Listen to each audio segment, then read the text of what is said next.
안녕하세요. 즐거운 수다를 통해 수학의 재미를 찾아보는 수다학입니다. 아이를 학교 들여보내기 전에 학부모님들은 과연 어떤 고민들을 하실까요?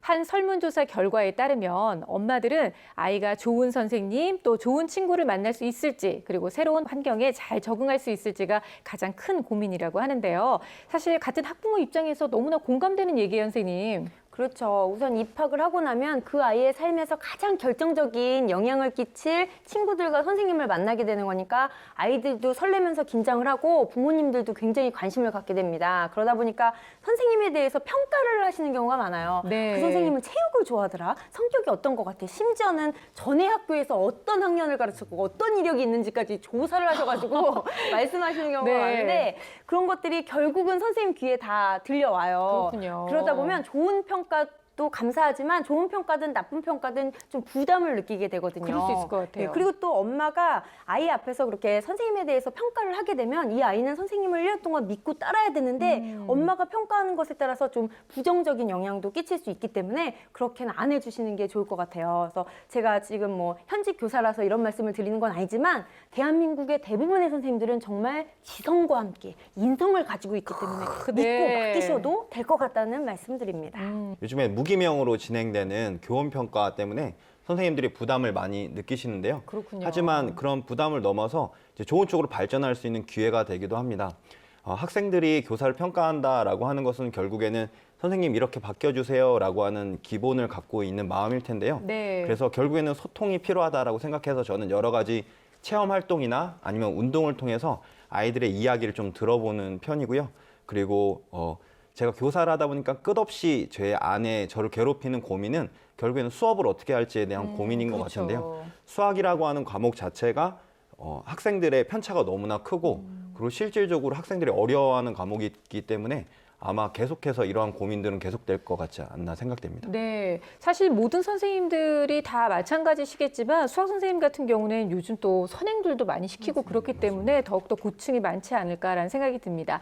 저희 수다학이 원래는 학생과 학부모의 수학 고민을 해결해드리는 그런 프로그램이잖아요. 근데 오늘 저희가 가정의 달을 특집으로 좀 꾸며보기 위해서 특별히 학생, 학부모 그리고 선생님들의 수학 고민을 저희가 또 준비를 해봤어요. 아니 근데 뭐 기가 막히게 좋은 방법인 것 같긴 하거든요. 정말 좋은 특집이다 이런 생각이 드는데 그 자기 명예가 달렸잖아요. 하긴 그것도 여기 그렇죠. 나와가지고 저는 수학이 정말 너무 싫어요. 수학만 봐도 미치겠어 하면 그 보는 학생들이 얼마나 놀라겠습니까? 네. 그래서 사실 이게 쉽지 않지 않을까 이런 생각이 좀 들어요. 쉽지는 않죠. 하지만 우리에게는 뭐 여러 가지 그 자신의 의사를 전달할 수 있는 방법이 있잖아요. 음성 변조?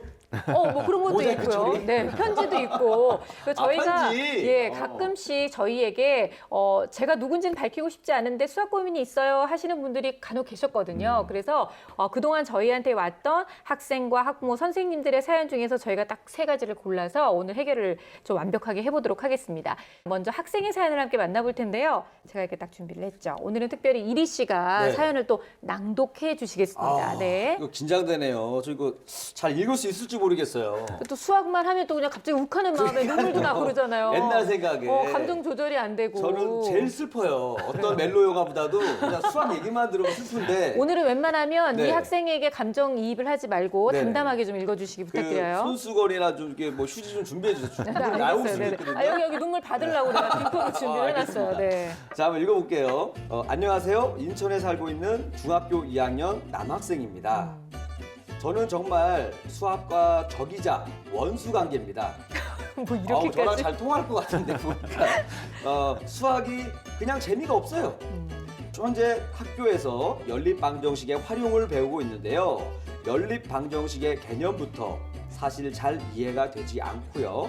x와 y의 미지수를 설정한 것까지는 어찌어찌 해 보겠는데 미지수를 이용해 식을 세우는 단계까지 가면 머릿속이 복잡해집니다. 이리 씨가 지금 이해를 못하고 읽으니까 지금 끊어기가 잘 안 되네요. 아니 나보다 네. 속도 수준이 난 것 같아요. 네, 그래도 그러니까요. 그 x와 y의 미지수 설정하는 것까지 이해가 됐대요. 그러니까요. 저는 거기서부터 막혔거든요. 그러다 보니 이 수업 시간에 선생님 하는 얘기가 무슨 말인지 하나도 못 알아듣겠고요. 당연히 수업을 따라가지 못하고 있습니다. 선생님은 당연히 공부 잘하는 아이, 이해하는 아이 위주로 설명을 하시니 저 같은 아이는 계속 딴 생각하면서 그냥 앉아 있어야 한다는 생각에 그저 답답합니다. 아유. 저도 그랬는데 어디서부터 어떻게 시작해야 할까요? 현재 성적은 20점에서 30점 정도이고 보충을 해보려고 학원에 다니고 있는 상황인데 네. 앞부분을 모른 채 수업을 들으니 큰 도움이 되지 않는 것 같아요. 제가 수학을 좋아할 수 있도록 꼭 맞는 학습법을 알려주세요. 제가 특히 어려워하는 문제를 같이 보내니까 이런 문제 쉽게 푸는 법도 알려주세요. 선생님들 부탁드립니다. 라고 보내줬습니다. 아니 그냥 구구절절 너무 답답한 마음이 느껴지고 본인도 잘 해보고 싶은데 네. 이미 나는 늦었나? 뭐 이런 생각을 좀 하고 있으니까 수업 시간에도 에휴, 어차피 이거는 나를 위한 수업이 아니야라는 마음을 좀 갖게 된 것 같다는 생각이 좀 들어요. 아까도 잠깐 얘기가 나왔지만 사실 중학생 정도 되면 학생들 사이에 이렇게 편차가 좀 생기게 되잖아요. 그럼 선생님들은 뭐 당연히 잘하는 아이 아니면 어느 정도 그 표준 이상에 맞춰서 수업을 하게 될 텐데 근데 이게 계속되다 보면 결국은 악순환 되듯이 못하는 아이들은 자꾸 퇴보될 수밖에 없는 거 아닐까요, 선생님?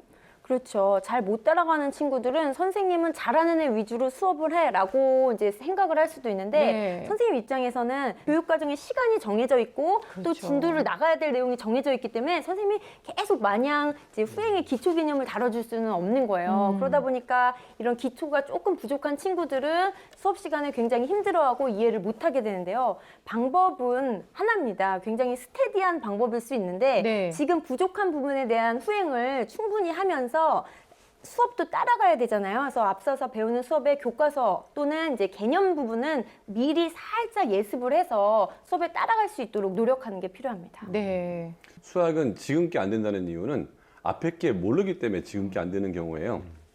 그래서 1시간 정도는 꾸준히 후행이나 복습을 해줘야 될 거라는 생각이 들고요. 다만 지금이 안 된다고 생각해서 앞에 걸 너무 많이 하려고 그러면 네. 더 부담이 되니까 지금 안 되는 걸 해결하기 위한 부분만 찾아서 후행을 해서 하나하나 단계적으로 해결하는 방식을 권해주고 싶고요.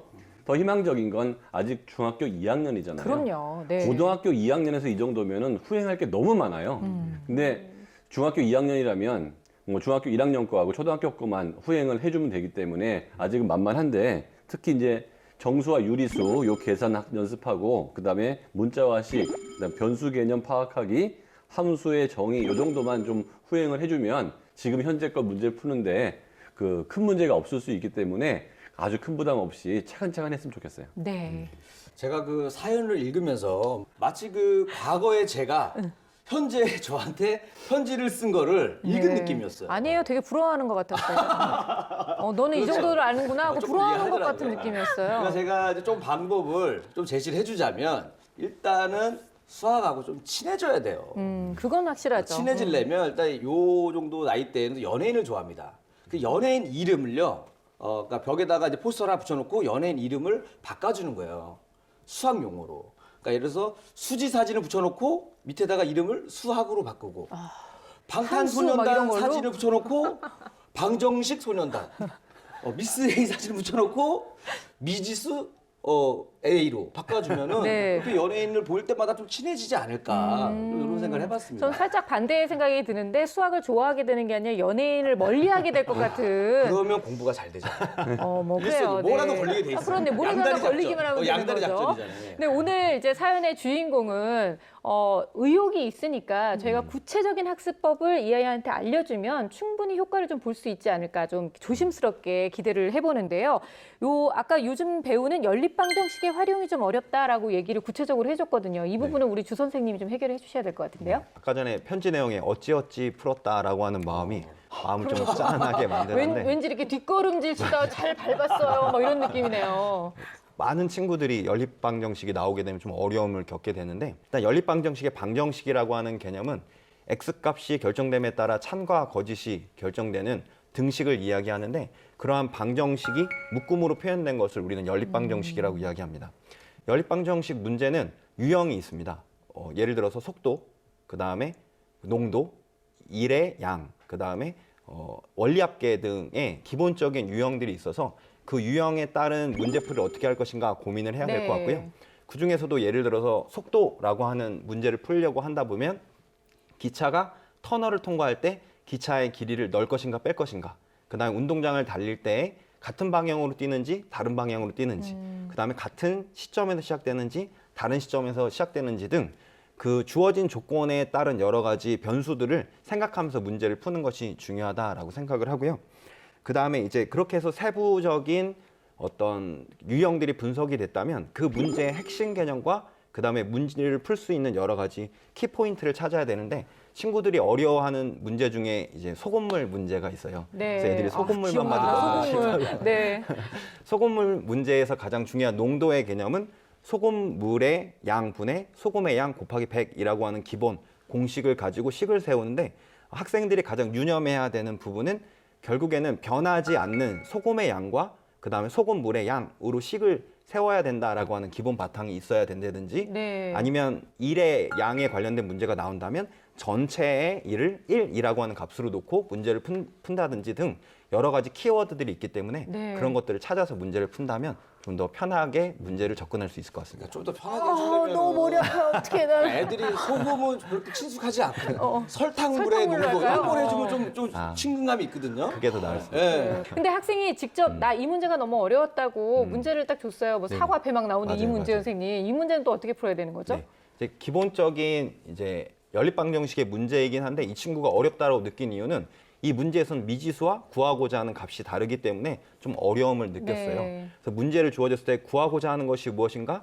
주어진 것이 무엇인가 가지고 우리가 식을 세워야 하는데, 이 문제를 우리가 살펴보자면 사과와 배의 가격을 x, y라고 놓았는데 저희가 구해야 할 값은 지불해야 할 금액이기 때문에 x 플러스 y를 구해야 되는 문제여서 이게 어렵다라고 생각할 수 있을 것 같고요.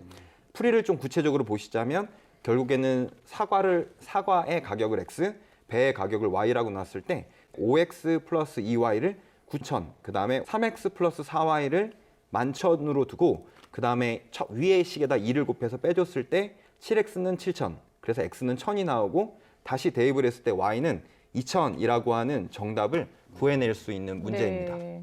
중학교 2학년 학생이니까요. 단순히 이렇게 좁게 보지만 말고 앞으로 이러한 학습법을 좀 가지고 꾸준히 해나간다면 좀 도움이 될 수 있는 방법이 있다면 선생님 좀 가르쳐 주세요.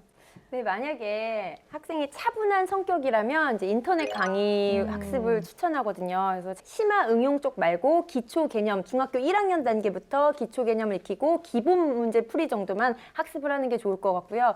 만약에 혼자 이제 인터넷 강의를 받는데도 이해가 되지 않고 어렵다면, 그러니까 당분간은 후행이 필요한 게 명확하기 때문에 1대1 선생님으로 네. 이제 부족한 부분을 보완받거나 아니면 학원 선생님한테 부탁을 해서 도움을 받는 게 좋을 것 같습니다. 근데 중요한 거는 편지 속에 쓴 것처럼 어떤 부분이 왜 어려운지, 뭐가 막히는지를 구체적으로 자신이 필요한 곳을 요청을 해서 제대로 정확한 도움을 받는 게 필요합니다. 네. 그리고 또 다른 방법은 제가 실제로 했던 방법인데요. 학교 선생님들은 그 학교 수준에 맞는 좋은 문제집이나 자료들을 추천해 주세요. 그래서 굉장히 좋은 정보를 얻을 수 있거든요. 그래서 그 네네. 방법 추천합니다. 30점대 학생이 연립방정식에서 좀 어려움이 있다면 1학년에서 배운 1차 방정식에서 구멍이 나 있을 경우가 있을 것 같아요. 그래서 1학년에 1차 방정식 부분을 후행학습하면 좋겠다라고 하는 생각이 들고요.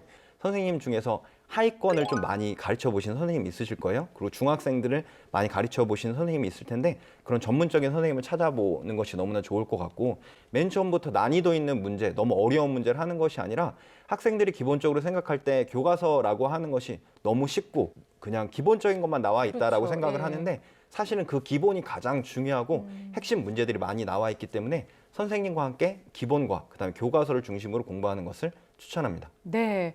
결론적으로 말하자면 쉬운 인터넷 강의나 교과서를 통해서 개념을 잡고 그리고 현행도 함께 다져 나가야지 시간도 절약할 수 있고 실력도 올릴 수 있다는 거 꼭 기억해 두시기 바랍니다.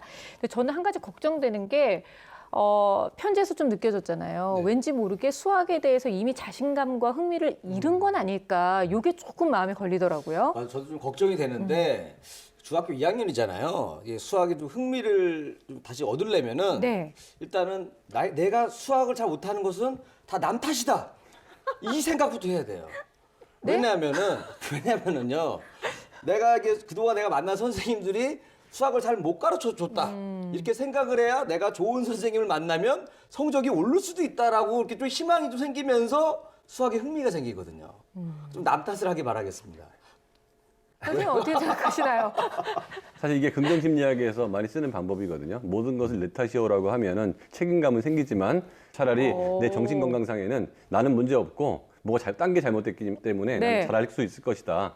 이렇게 생각하는 게 도움된다고 하고 합니다. 그래요? 진짜로. 실제로 네. 있는 거? 감사합니다, 선생님. 도와주세요. 정신만 건강해질 것 같아요. 네. 근데 이 학생 같은 경우는 지금 약간 중하위권 정도라고 할 수 있고 후행학습을 꾸준히 하면 성적 올라갈 텐데 네. 다만 문제가 뭐냐면 후행학습을 계속 하다 보면 또 현행 수업을 못 알아듣는다는 그렇죠. 거예요. 그래서 저는 중하위권은 반드시 예습 위주로 수업을 공부를 해야 된다. 왜냐하면 못 알아들으면 수업이 더 재미가 없어지거든요. 네. 그래서 만약에 이번 주 뭐 화요일 날 수업을 한다 그러면 일요일 날 정도는 1시간 정도 충분히 시간을 내서 이번 주에 배울 걸 한번 훑어보고요. 전날은 30분 정도만 내일 수업할 걸 보는데 이때 문제 풀 필요는 없고요. 그냥 용어 정리, 네. 그다음에 공식이 뭔지 눈으로 익히고 들어가는 거죠. 그럼 최소한 아, 저게 내가 본 말들이다. 그러면 귀가 이게 들린다는 얘기죠. 또 하나는 중하위권에서 가장 성적이 올라가기 쉬운 게 내가 조금만 열심히 하면 금방금방 성적이 올라갑니다. 네, 맞아요. 눈에 띄게. 그래서 그 긍정적 성취 경험을 따기가 좋고 그 추세를 유지한다면 시간이 걸리긴 하겠지만 상위권까지도 올라갈 수 있는 희망이 있죠. 이 아이는 우리한테 이렇게 자기의 고민까지 그럼요. 보낼 정도니까 아직 의욕이 있다고 볼 수 있습니다. 네. 그리고 무엇보다 아직 중2잖아요. 시간도 충분히 남아있고 본인이 하려는 의지가 있기 때문에 절대 포기만 하지 않는다면 그리고 또 선생님들이 말씀해 주신 이런 방법들을 잘 활용만 한다면 분명히 좋은 결과가 있을 거라고 믿습니다. 오늘 이 사연의 주인공과 비슷한 고민이 있는 모든 학생들도 이렇게 한번 도전해 보시기 바라요. 모두들 화이팅입니다.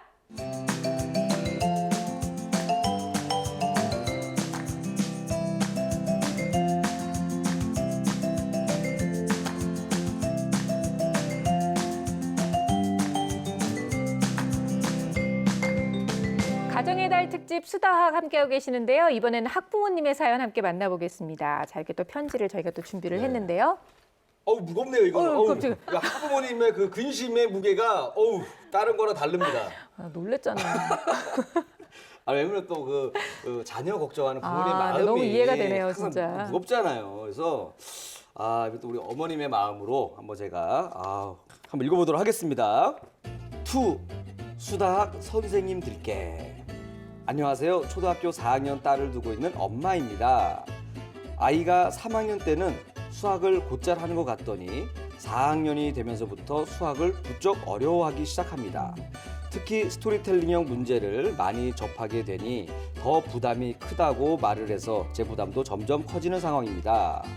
수학 전문 선생님에게 맡기면 안 되냐고 생각하시겠지만 아이가 내성적인 성격에다가 저와 사이가 좋은 편이라 의존을 많이 합니다. 그래서 엄마인 제가 공부를 직접 가르쳐 주길 원하고 저 또한 즐거운 마음으로 가르쳐 주려고 하는 건데요. 스토리텔링 문제 지도만큼은 점점 힘들어지네요. 이 고민 많이 하시잖아요. 너무 이해돼요. 네. 좀 더 쉽게 설명해 주고 싶은데 마음대로 되지 않습니다. 특히 요즘 도형에 서술이 더해진 문제가 나오면 제가 먼저 당황을 하게 되더라고요. 당황하셨어요? 아니, 너무 공감돼요, 진짜. 그래서 수다 선생님들께 지도 방법에 관한 도움을 요청합니다. 그리고 문제집 지도뿐만 아니라 독서 지도는 어떻게 해줘야 할지, 네. 일상 속에서 스토리텔링 수학 실력을 키우는 법에는 어떤 게 있는지 모든 방법을 알려주세요. 제가 요즘 설명에 애를 먹는 문제도 첨부해 보내드립니다. 수식을 적고 답 내는 건 쉬운데 설명을 해주는 건 왜 이렇게 어려운 걸까요? 꼭 도움 주세요 라고 사연을 보내주셨습니다. 아니, 너무 이해가 되는 게 스토리텔링 문제의 그 가장 큰 함정 같은 게 그런 거예요. 문제를 푸는 건 어려운 게 아닌데 아이한테 이거를 말로 설명할 때 너무 당황스럽고 뭐라고 이거 워낙 그냥 이런 건데 막 이런 생각이 좀 많이 들거든요. 어머니께서 첨부해준 문제 있었잖아요. 네. 그걸 예로 들어서 실제로 지도를 어떻게 하시면 좋을지를 좀 안내해드리겠습니다. 먼저 전체적으로 이 문제가 어떤 상황을 만드는지를 이해시키는 게 좋아요. 지금 보자. 철사를 가지고 삼각형을 만드는 거야. 네. 그 상황이거든요. 이해했지? 그렇다면 이제 문제를 보면서 우리가 사용할 조건들을 찾는 거죠. 여기서 주어진 조건은 전체 철사의 길이가 32cm라는 거, 그리고 한 변의 길이가 8cm라는 거, 그 다음에 이등변 삼각형이라는 거. 네. 이 세 가지 조건을 사용하면 답을 구할 수 있는 거야. 그 다음은 이 세 가지 조건 중에서 우리가 뭘 먼저 어떤 순서대로 사용할 건지를 정하는 거죠. 먼저 그림을 그려보죠. 이등변 삼각형이라는 건 두 변의 길이가 같은 거지. 같아야죠. 네. 그리고 또 두 번째 사용할 조건은 한 변의 길이가 8cm라는 거. 그러면 두 가지 상황이 나타나죠. 같은 변의 길이가 8이고 밑에 한 변을 모르는 경우 또는 밑에 한 변이 8이고 양변의 두 똑같은 그렇죠. 길이를 네. 모르는 경우 그러면 전체의 길이가 32cm라는 철사의 그 길이 힌트가 있으니까 이걸 가지고 정답을 찾아볼까? 그러면 한쪽이 8이면 이쪽도 8이에요. 그러면 두 개가 16이지 나머지가 16이 16이 남으니까 되네요. 8, 8, 16이 나오고 밑에가 8이면 양쪽 두 개가 32에서 8을 빼면 24예요. 그럼 12, 12가 나오겠구나. 그럼 이 두 가지가 전부 다 답이 될까? 아니죠. 삼각형의 두 변의 길이의 합은 한 변의 길이보다 길어야 되기 때문에 네. 12, 12, 8이 답이 됩니다. 그러니까 이런 식으로 이야기를 풀어서 얘기한 다음에 그 다음에 이거를 수식으로 쓰는 거죠. 8 더하기 8 더하기 한 변은 32. 네. 그리고 8 더하기 두 변은 32. 이런 식으로 해서 푸는 과정을 하는 건데요. 스토리텔링 문제는 1, 2학년 때 많이 나오지 않다가 3, 4학년 때 다소 폭발적이라고 할 수 있을 정도로 많이 나오거든요. 그러면 문제집의 모든 문제를 풀려는 생각을 버리셔야 돼요. 그냥 기초 문제 풀고 심하고 어렵다고 하면 건너뛰셔도 네. 가능합니다. 예. 근데 일단은 엄마랑 같이 공부하는 것을 즐겨하는 아이고 또 어머니가 보시기에 좀 내성적인 아이라는 점을 저희가 감안했을 때 어떤 학습법을 좀 추천해주고 싶으신지요? 엄마하고 사이가 좋다고 그러면 어머니들이 자기가 직접 가르치려고 하거든요. 근데 잘 가르치려고 했을 때 문제가 많이 생기는데 차라리 저는 인터넷 강의 좋은 거 많으니까 그걸 같이 활용하면 좋을 것 같아요. 네. 그러니까 가서 인터넷 강의 보고 공부해라가 아니고요. 인터넷 강의를 볼 때 엄마가 같이 보는 거예요. 이 아이가 알아들었을 때 눈빛하고 못 알아들었을 때 눈빛이 다르고요. 다르죠. 알아들으면 필기가 굉장히 힘있게 넘어갑니다. 근데 못 알아들으면 뭘 끌적끌적 거리는데도 그냥 베껴 쓰는 느낌밖에 안 생기거든요. 그러니까 엄마가 봤을 때 아, 이 부분은 얘가 약한 부분이구나. 이걸 찾아볼 수가 있을 것 같고요. 그다음에 문제를 한 문제 한 문제 풀 때마다 그 문장 전체를 다 읽고서 식을 쓰려고 그러면 사실 쉽지가 않아요. 그래서 그 한 문장 아니면 두 문장 이렇게 끊어가지고 여기서 식 하나 써보고 다음 문장에 식 하나 써보고 그다음에 여러 가지 쓴 것들을 전체 다 읽고 나서 하나의 식으로 다시 만드는 그런 과정을 통해서 스토리텔링 문제를 식으로 만드는 과정을 겪었으면 좋겠고요. 그다음에 스토리텔링 문제를 보다 보면 함정들이 되게 많거든요. 있죠. 의미 없는 단어들이 있는데 그건 지우고 의미 있는 단어에 동그라미 쳐서 식을 쓰는데 도움이 되는 단어를 추리는 법도 아이하고 같이 해보면 도움이 될 것 같습니다. 아, 그 어머님들이 그냥 그 아이들 문제지 풀고 네. 난 다음에 그 탐정들처럼 연필로 사삭 긁어보면은 힘있게 썼나 안 썼나 체크하면서 아 자신 있구나 없나 체크할 수도 있을 것 같아요. 그렇네요. 이게 산수령 문제나 스토리텔링 문제 유형만을 이제 모아놓은 문제집들이 있거든요. 그럼 문제집을 구입을 하셔서 하루에 5문제 정도씩, 아이가 만약에 벅차다면 3문제 정도씩을 규칙적으로 풀도록 하는 게 좋습니다. 근데 이제 풀 때요, 다양한 방법을 활용해 보세요. 암산으로 푼다든지, 그림을 그린다든지, 실제로 하나하나 세본다든지, 만들어 본다든지, 다양하게 초등학생들은 해보는 게 좋거든요. 그리고 이제 엄마나 아이 모두 이 문제에 대한 정답은 정해져 있어서 그 정답을 찾겠다는 심정으로 가다 보면 부담감이 굉장히 커요. 네. 근데 지금 교육 과정에서도 보면 뺄셈도 그렇고 도형 문제도 그렇고 정답을 찾는 과정을 교과서 내에서 3-4가지 정도씩 제한하고 있거든요. 그러니까 정답이 정해져 있지만 여기 이 답을 찾아가는 과정은 되게 다양하게 창의적으로 상상해 봐라라가 지금 이 교육 과정에서 추구하는 그런 목표이기 때문에 네. 엄마 아이 모두 그 해답지에 있는 내용에 이렇게 연연하지 말고 자유롭게 다양하게 풀이 방법을 찾아보는 노력을 하는 게 좋습니다. 네. 스토리텔링 문제는 사실 문제 풀이만으로 다 해결되는 것 같지는 않고요. 그 문제에 좀 익숙해지는 여러 가지 그 방법들이 있을 것 같은데 어머님이 독서 지도에 대해서도 많이 궁금해 하셨지만 일상생활 속에서 스토리텔링 문제와 좀 이렇게 가깝게 느낄 수 있는 어떤 방법이 있으면 알려주세요. 네, 그 스토리텔링 문제라고 하는 것에 상당히 친구들이 어려움을 겪지만 결국에는 어휘력이나 독해력이라고 하는 거에 어려움이 스토리텔링 문제를 풀지 못하는 근원이 되게 되는데요. 그래서 학생들이 스토리텔링 문제만을 막 접하게 하는 것보다는 책을 살 수 있도록 서점에 직접 가갖고 아이들이 네. 책을 볼 수 있도록 도와주는 것이 좋겠는데요. 책을 고를 때 아이들이 편독하지 않을 수 있도록 광범위하고 다양한 주제로 독서할 수 있도록 도와줬으면 좋겠고, 그다음에 만화책을 좋아하는 친구다라고 했으면 무조건 만화책을 못 읽게 하는 것이 아니라 만화책을 통해서 읽었었던 그 내용과 똑같은 주제의 책을 찾아서 좀 편안하게 다른 책들도 접할 수 있도록 도와주는 것이 좋다라고 하는 생각이 듭니다. 또 수학과 관련돼서 스토리텔링에 관련돼서 이 독서를 할 수 있도록 도와줘야 된다라고 생각을 하셔서 예를 들어 심청전을 읽었으면 공양미가 몇 석이었어? 이런 질문을 하실 수가 있어요.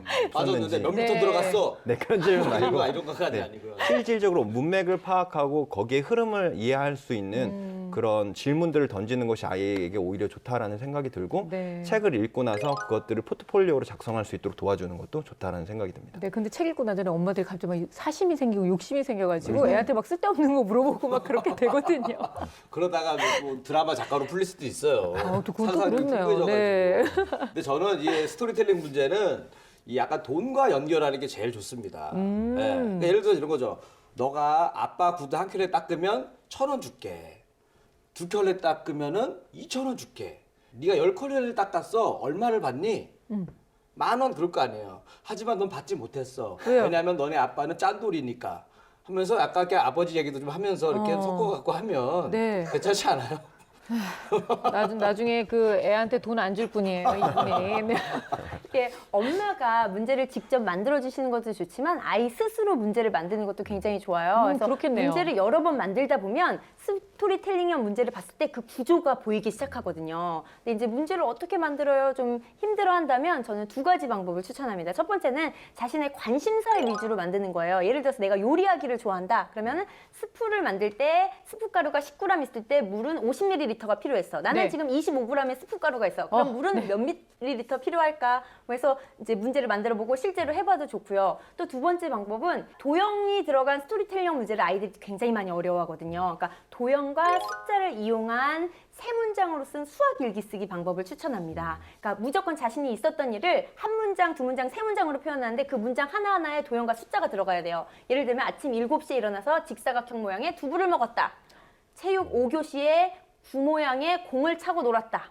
저녁 때 원통 모양의 딱풀을 준비물로 2개 챙겼다. 뭐 이런 식으로 이제 일기를 쓱쓱 쓰는 거예요. 이게 왜 좋냐면 선생님들이 스토리텔링한 문제를 출제할 때 네. 그 학년 아이들이 가장 많이 겪는 상황들을 유추해서 문제를 출제합니다. 그럼 자기가 수학 일기를 3문장 쓰다 보면 이 문장과 관련된 내용들이 분명히 나오게 돼 있어요. 그럼 네네. 굉장히 재미를 느끼고 흥미를 느끼게 되거든요. 그래서 이런 수학 일기 쓰기 강력 추천합니다.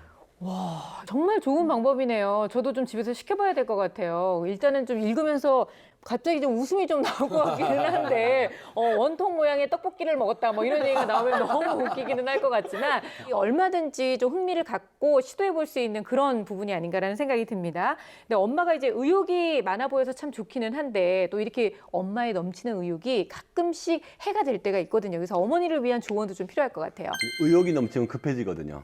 그러니까 이 아이가 이제 4학년이고 이제 사춘기에 살살 접어들 때이기 때문에 윽박지르거나 네. 아니면 뭐 꼬치꼬치 깨묻거나 책을 읽으면 스토리텔링이 도움이 되지만 무조건 책을 많이 읽으라고 한다든지 그래서 어머니가 나름대로 자기가 생각하는 걸 너무 강요하게 되면 이 아이는 스트레스를 받을 거고요. 이 아이한테 가장 필요한 거는 오히려 의욕을 이 아이가 갖는 거거든요. 나도 할 수 있을 것 같고 그렇죠. 해볼 만해. 근데 하다가 못 보면 아휴 그리고 한숨을 쉰다든지 그래서 이 아이의 의욕을 꺾는 행동을 일단 자제했으면 좋겠고요.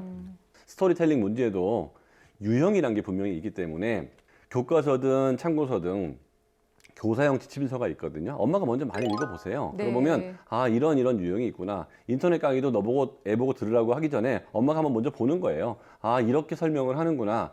그러면 나도 이게 어려운데 애는 이해가 되겠나. 그럼 얘도 이게 어렵겠구나. 그다음에 문제를 풀 때도 엄마가 풀어보고 한번 아이한테 설명도 해보고 아이가 푼 다음에 엄마한테 설명도 시켜보고 정말로 이 아이가 의욕을 어디서 가질지 모르니까 여러 가지 방법을 일단 써보는 거죠. 그 중에 하나 딱 걸리면 아 여기 얘한테 맞는 방법이에요. 일단 그 방법으로 하다 보면 아 이제 스토리텔링 문제도 그렇게 어렵지 않다는 거 알게 되면 그 다음부터 엄마가 살살 손 띄는 식으로 가면 극복됐지 않을까 이렇게 생각합니다. 네. 사실 초등학교 4학년 올라갈 때 가장 수학이 좀 어려워진다고 고민하시는 분들이 많이 계셨었잖아요. 저희 수다학을 통해서도 그런 고민이 많이 소개가 됐었는데 스토리텔링 문제 역시 어렵다고 찾아오시는 분들이 정말로 많습니다. 아마 초등학교 고학년 아이를 둔 부모님들이라면 비슷한 고민들을 하고 계셨을 것 같습니다. 오늘 이 사연이 그런 분들에게 큰 도움이 됐길 바랍니다.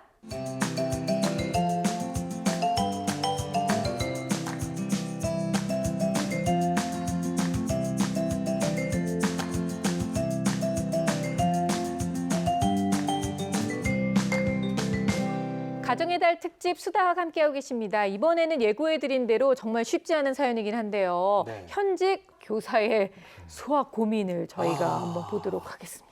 뭐지? 떨리는 저도 내가 손으로. 궁금한데.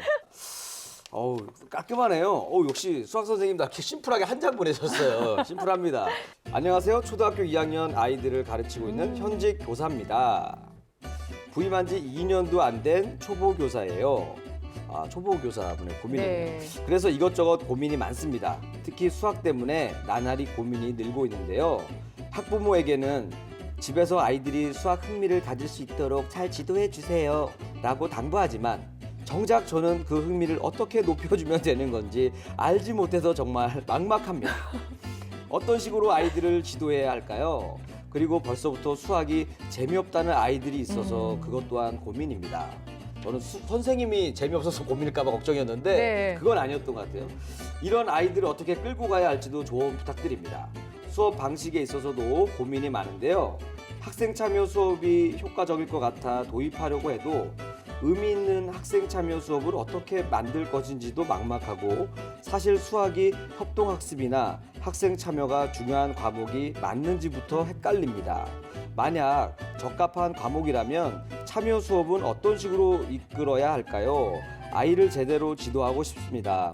전문가 선생님들의 고견이 필요합니다. 라고 보내주셨습니다. 네.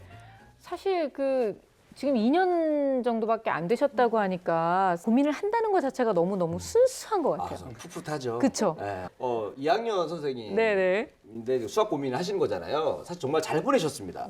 왜냐하면 우리 수학에 고민을 할 만해요. 왜냐하면 현직 교사가 두 분이나 계시고. 그럼요, 당연하죠. 그리고 정말 또 카리스마로 아이들을 휘어잡으시는 그럼요. 우리 민 선생님도 계시고. 네네.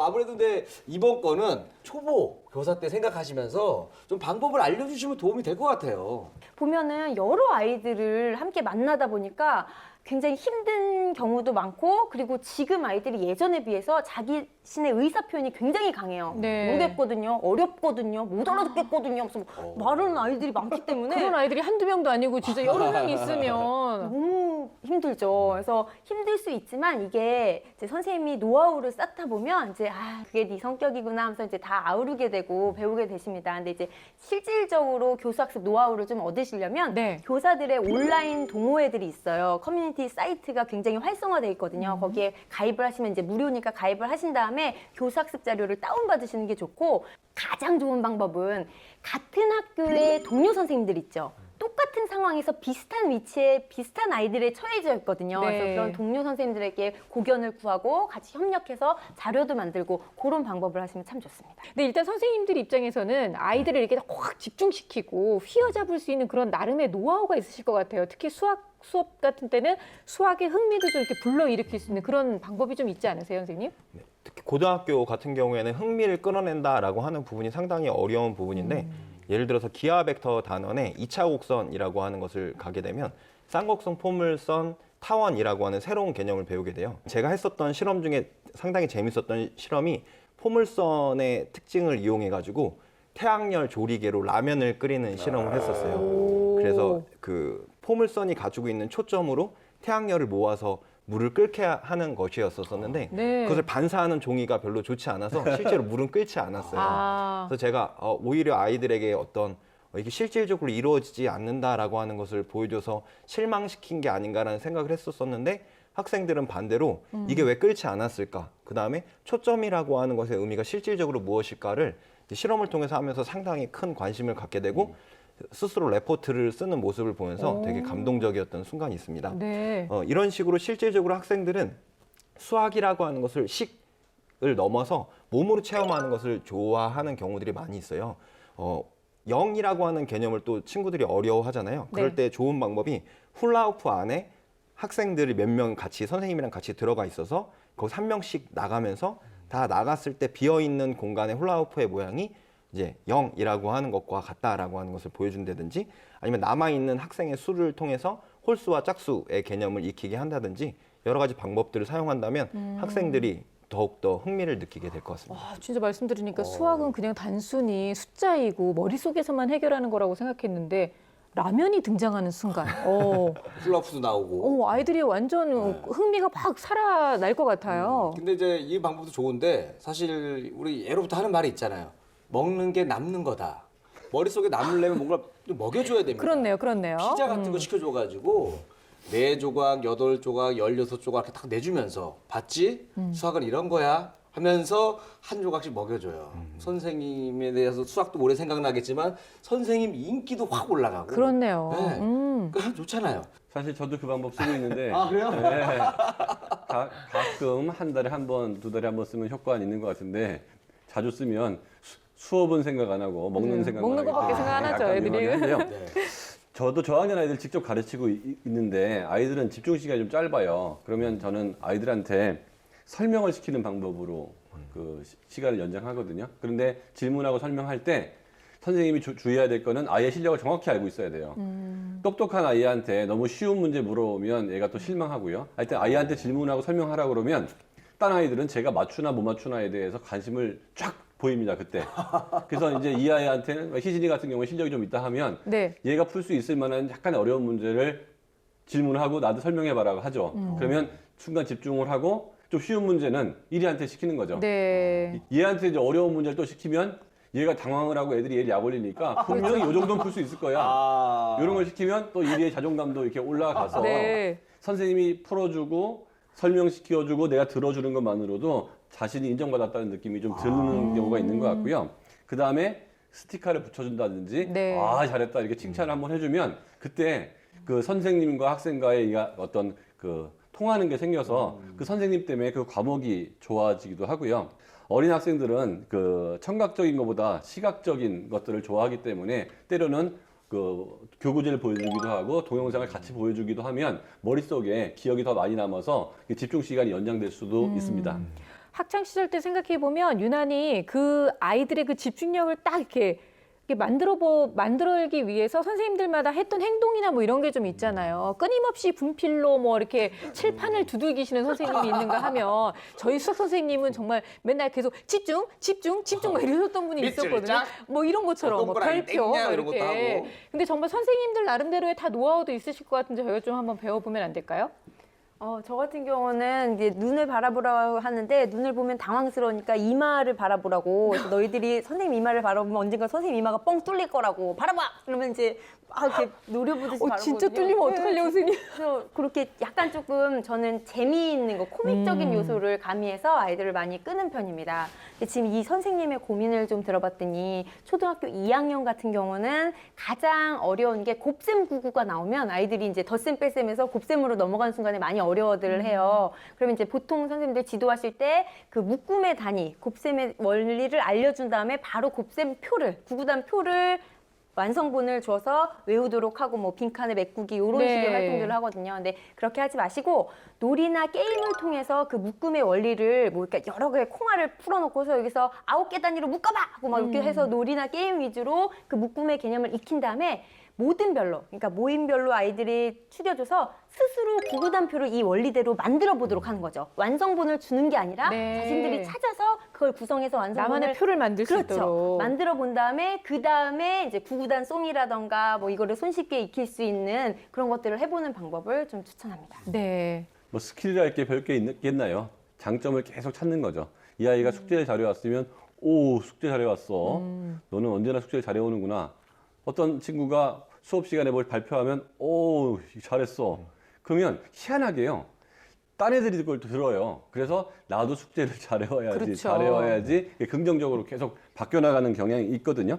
그래서 특히 저학년일 때는 아직은 뭔가를 배우고 있을 때이기 때문에 이때는 칭찬이 굉장히 도움이 돼요. 칭찬은 고래도 춤추게 한다. 근데 사실은 아주 높은 단계에 가면 채찍이 더 필요할 때도 있거든요. 근데 처음 배울 때는 칭찬이 너무 중요하기 때문에 선생님은 정확하게 이 아이가 갖고 있는 특징을 찾아내고 잘한 걸 찾아내서 구체적으로 칭찬해주면 이 아이의 동기는 커질 수 있는 것 같더라고요.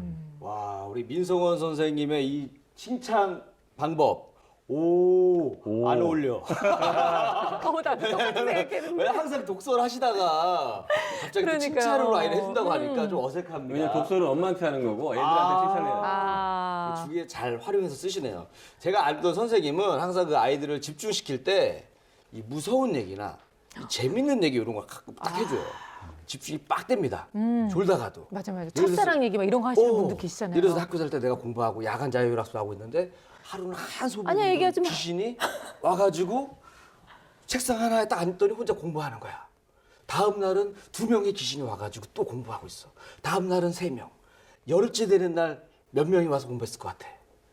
10명 그럴 거 아니에요? 아니야. 그날은 아무도 오지 않았어. 왜냐하면 개교 기념일이었거든. 그러면서 재미있고 무서운 얘기를 막 섞어가면서 애들 막 적으시고 이렇게 해놔요. 자, 잠깼지? 자, 공부하자 이렇게 하거든요. 이런 장점도 참 좋은 것 같습니다. 오, 네. 그거 좀 한번 해봐야 되겠네요. 아까 선생님이 이거 물어보셨어요. 저 이거 좀 이렇게 대답을 해드려야 될 것 같은데 학생 참여 수업이나 협동 수업이 과연 정말 도움이 되는지 선배로서 좀 대답을 좀 해주시면 좋겠습니다. 일단 기본적인 개념을 익힐 때에는 모든 활동 중에서도 짝을 지어서 하는 활동이 상당히 좋다라고 생각합니다.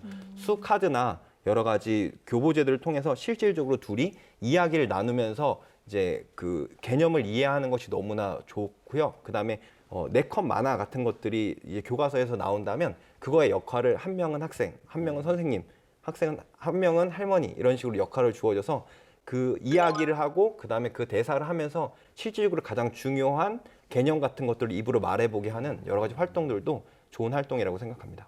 익힌 개념을 응용할 때 이렇게 참여 수업을 이끌면 좋아요. 예를 들면은 이제 원과 뭐 반지름, 지름에 대해서 배웠다. 그러면 떠올려 볼까? 우리가 생활 속에서 원이 있는 게 뭐가 있을까? 뭐 자전거요? 뭐 하면 그래 그럼 우리 자전거를 그려볼까 하면 칠판에 크게 자전거를 그려주세요. 바퀴도 네. 크게 하고 손잡이도 크게 하고 여기서 원을 찾아서 반지름과 지름을 다 표시하기 뭐 이런 식으로 과제를 준다든지 직육면체를 공부했다면 과자 까기라던가 건물 사진이라던가 이런 걸 주면서 공통점을 찾아서 모서리의 개수나 점의 개수나 이런 거를 찾아보는 활동 이런 식으로 학생들이 참여하면서 실제 접하는 것과 응용할 수 있는 그런 문제들을 많이 주는 게 좋습니다. 네. 이런 거를 제가 어떻게 찾나요? 한계가 있어요 하시는 분들은 그러니까 TV에 뭐 나오시는 선생님들의 공개 수업을 보셔도 되고 이웃학교의 우수한 수석 교사들 공개 수업이 모두 다 참관하실 수 있거든요. 그래서 참관하셔도 되고 동료 장학이라고 해서 같은 학교 내에서 학부모 공개 수업 외에도 선생님들한테만 공개하는 모든 선생님들이 공개를 해야 돼요. 네. 그게 의무화되어 있거든요. 그래서 이웃 선생님의 수업을 참관해서 노하우들을 익히시는 것도 참 좋습니다. 그러니까 학생 참여 수업은 자칫 잘못하다 보면 애들끼리 삼삼오오 떠들다가 수업이 흐지부지해지는 경우도 많이 있거든요. 그래서 아이들의 실력도 다 다르고 그런 아이들이 다 모여서 수업하는 거 사실 쉽지 않은데 그렇죠. 지금 선생님들이 얘기하신 그런 방법들을 다 동원해서 정말 조금이라도 더 많은 아이들이 참여할 수 있다면 그걸로도 충분히 참여 수업은 잘했다라고 생각하고 그다음에 이런 수업 방법을 통해서 보람 있고 유익한 방식으로 만들어 갔으면 정말 좋겠습니다. 네. 근데 오늘 이 사연을 보면서 와 정말 이런 선생님이라면 지금은 당장 좀 서툴다고 본인도 느끼고 어머님들도 느끼실 수 있을지 모르지만 저는 정말 마음 편하게 맡길 수 있는 내 아이를 맡길 수 있는 그런 좋은 선생님이 아니실까라는 생각을 좀 하게 됐어요. 선생님 뭐 몇 년 더 지나서 저희 수다학에도 이렇게 나오셔서 함께 또 아이들의 고민을 해결해 줄 수 있는 그런 멋진 선생님이 되시기를 저희도 항시 응원하겠습니다.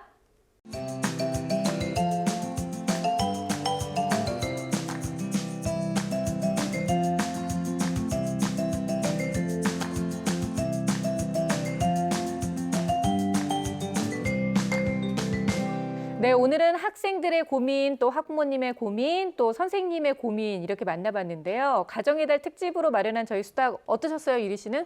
오늘 특집 정말 좋았던 것 같습니다. 특히 또 제가 이 사연을 직접 읽었잖아요. 그러니까요. 그래서 제 분량이 방송에 많이 나가기 때문에 네. 더더욱 좋았던 것 같아요. 얼굴을 좀 최대한 가려보려고요. 근데 오늘 이렇게 사연을 3가지 사연밖에 만나진 않았지만 이렇게 보면서 역시 사람의 고민과 걱정거리는 이렇게 나눌수록 더 좋은 방법과 더 좋은 해결책이 나오는구나라는 거를 깨달을 수 있었습니다. 오늘 방송 보시면서 저도 평소에 이런 수학 고민이 있었는데 한번 연락해볼까 하셨던 분들은요. 저희 홈페이지를 통해서 많은 사연 남겨주시기 바라겠습니다. 저희는 다음 시간에 다시 찾아올게요. 감사합니다.